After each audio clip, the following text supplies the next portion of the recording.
warqad isdifaaca oo xalay ka timid maamulka galmudug ayaa abuurtay dood ku saabsan xiriirka filla Soomaaliya iyo hoggaanka maamulka galmudug.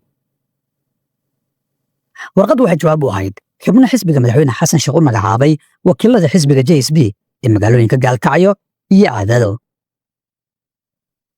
inta aadan isweydiinin sababta galmudug u diiday xubnahan, horta isweydii qoorqoor iyo xisbiga JSB maxaa ka dhexeeya.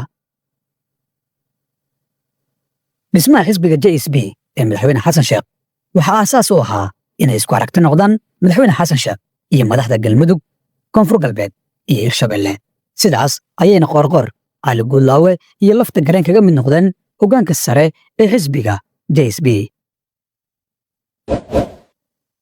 in qoorqoor oo ka mid ah xubnaha sare ee xisbiga JSB haddana galmudug madax ka ah, in iyadu aan loo sheegin xubno laysaga magacaabo deegaanadii uu ka talinayay, waa xeer dhaaf, waa yaraysi la yaraysanayo hogaamiyahan iyo mid ku tusinaysa maamul xumada iyo isku dhaxyaaca ka dhex jira xisbiga madaxweyne xasan sheekh. sidoo kale arrintan waa qalqalgelin lagu sameeyey isdiiwaangelinta doorashada golaha deegaanka ee ka socota galmudug.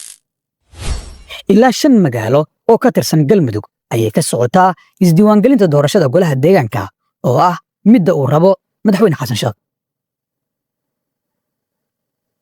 qof walba oo ka shaqaynaya inay ismaandhaafaan galmudug iyo filla Soomaaliya wuxuu qalqalgelinayaa habsami u socodka doorashada.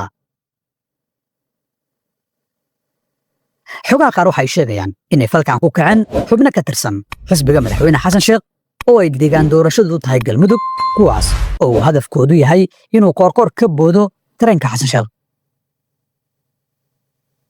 inay haatan kala tagaan qoorqoor iyo xasan sheekh labadaba waxaa ugu sugan khasaare siyaasadeed. madaxweyne xasan sheekh oo aan haysan Jubbaland iyo Puntland uma fududa inuu lumiyo maamul goboleed saddexaad, taasoo haddii ay dhacdo ka dhigan inuu 60% dalku siyaasad ahaan gacantiisa ka baxay. sidaa darteed madaxweyne xasan sheekh waa inuu arrinkan si hoose u xalliyaa, gacantana qabtaa xubnaha ku jira xisbigiisa ee la wareegaya qoriga dadka. hogaamiyaha galmudug Axmed Cabdikaariye Qoorqoor uma baahna jawaab ama falcelin ka badan warqaddii uu soo saaray xalay. ila xoogaala waxay sheegayaan in madaxweyne xasan sheekh iyo ra'iisul wasaare Xamse inay labaduba arrintani filan waa ku noqotay, qoorqoorna ay cudurdaar siiyeen xalay, laakiin ma cadda inay taasi noqon doonto daawo sax ah haddii aan tilaabo dheeriya laga qaadin xubnahan u bareeray inay kala dilaan filla Soomaaliya iyo hoggaanka maamulka galmudug. maamul goboleedyadu waxay leeyihiin xeer u gaar ah oo la xiriira dhismaha ururada siyaasadda iyo qabashada doorashada golaha deegaanka. qoorqoor wuxuu heli karaa qodobo sharci ah oo uu ku diidi karo duulaankan. hadda ma jirto xurguf shakhsi ah oo dhex taalla xasan sheekh iyo qoorqoor, laakiin falkan iska horkeenka wuxuu u baahan yahay in loo xalliyo si xikmad leh.